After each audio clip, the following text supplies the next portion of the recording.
To of swords, five of pentacle, seven of hand, five of cup,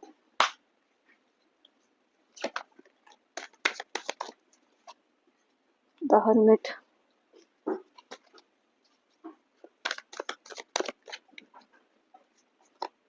nine of hand, bottom, nine of cup. मिथुन यानी Gemini राशि के partner की energy काफी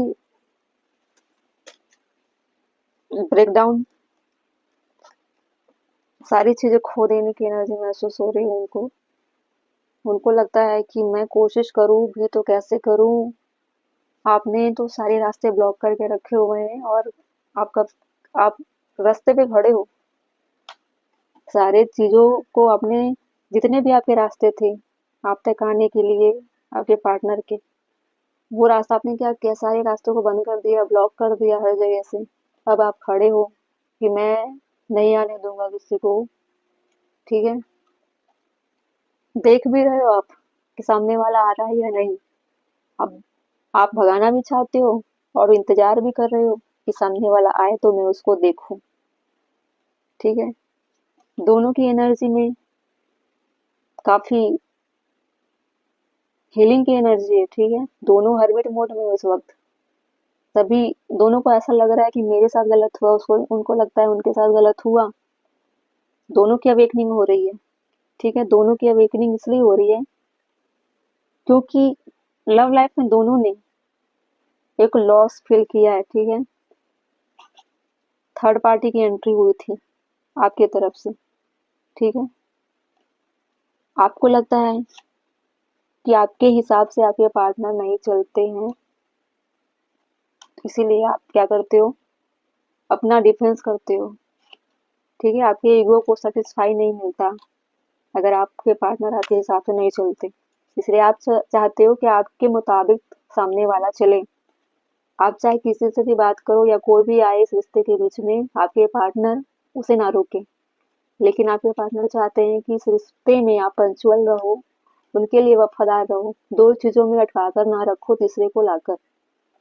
लेकिन आप ऐसा नहीं चाहते, आपको लगता है कि मैं चाहे जिसके भी साथ खुश रहूं, मुझे जहाँ खुशी मिलेगी मैं वहां रहूंगा, उसी हिसाब से रहूंगा, मैं जैसा चाहूंगा वैसा होगा, किसी के बोलने के हिसाब से मैं नहीं रहूंगा।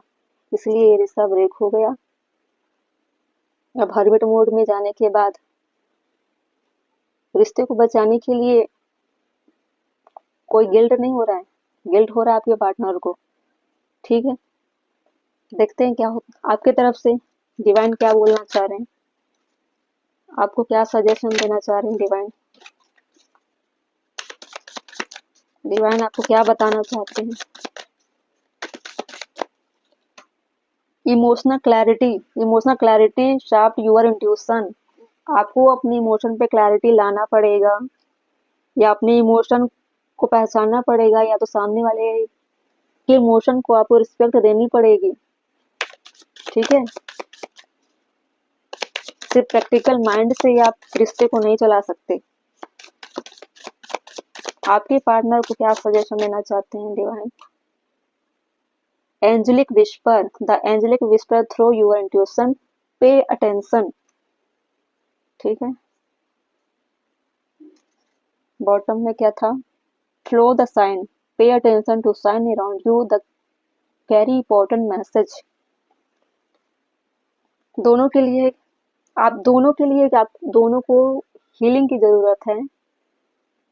स्पिरिचुअल पाथ को अपनाइए और हीलिंग करिए, इमोशनल पार्ट को बैलेंस करिए। इमोशनल पार्ट जहाँ बैलेंस करने की बात होती है, डिवाइन फेमिनाइन की एनर्जी ऑटोमेटिक वहाँ निकल जाती है। हो सकता है ये रिश्ता कार्मिक रिश्ता हो। कार्मिक रिश्ता क्या होता है, एक दूसरे के इमोशन की रिस्पेक्ट नहीं करते, इसलिए कार्मिक चीजें क्या होता है, किसी को हर्ट करना, किसी को दुख देना, किसी को किसी के इमोशन को रिस्पेक्ट नहीं देना, ये बहुत छोटी छोटी चीजें हैं। ठीक है, ऐसे रिश्ते कार्मिक होते हैं। ठीक है, सिर्फ अपने ईगो को सेटिस्फाई करने के लिए अपनी चीजों को दूसरे पे थोपा जाता है। सोलमेट में ऐसा नहीं होता, ना ट्विन फ्लेम में होता है। ये सारी twin flame, soulmate spiritual journey के कपल्स होते हैं, ठीक है। बहुत ही टफ कंडीशन होता है दोनों में। ये दोनों एक दूसरे को सिखाने के लिए आते हैं, समाज को सुधारने के लिए आते हैं। अवेकनिंग प्रोसेस चलती है इन लोगों की। लेकिन कार्मिक में क्या होता है, कोई भी अचानक किसी से भी रिश्ता बनता है, कोई किसी को भी इस्तेमाल करता है, दुख देता है। छोटी छोटी चीजें जो थर्ड लेवल की होते हैं ना, रिश्ते वैसे होते हैं। लेकिन कार्मिक कई बार सोलमेट वाली जर्नी तक पहुंच सकते हैं, अगर उसमें डिवाइन की जर्नी आ गई। वो आगे चल के धीरे धीरे धीरे धीरे अवेकनिंग होती है। जैसे जैसे वो बढ़ते जाएंगे स्पिरिचुअल पाथ पे, वैसे वैसे वो सोलमेट भी बन जाते हैं, फिर वो ट्विन फ्लेम भी बन जाते हैं। इसलिए जितना स्पिरिचुअल के अंदर घुसो आप, वैसे वैसे आपको काम करने के लिए डिवाइन एक चैलेंज देते हैं। ऐसी होती है एनर्जी, एक मेल और एक फीमेल के दोनों के बीच की लव लाइफ। लव एक छोटा सा शब्द नहीं है, इसके अंदर जितना साइकिल चलता है स्पिरिचुअल लेवल की, वो बहुत पेनफुल होती है। आप कृष्ण राधा जी को देख लो, वो ट्विन फ्लेम है, ठीक है। आप शिव पार्वती जी को देख लो, वो भी ट्विन फ्लेम है। वो तो कई जन्मों तक इंतजार करते रहे अपने पार्टनर की। बहुत सारी ऐसी चीजें हैं। तो आपको जब भी ऐसे हाल हो तो आपको स्पिरिचुअल पाथ अपना लेनी चाहिए, ठीक है।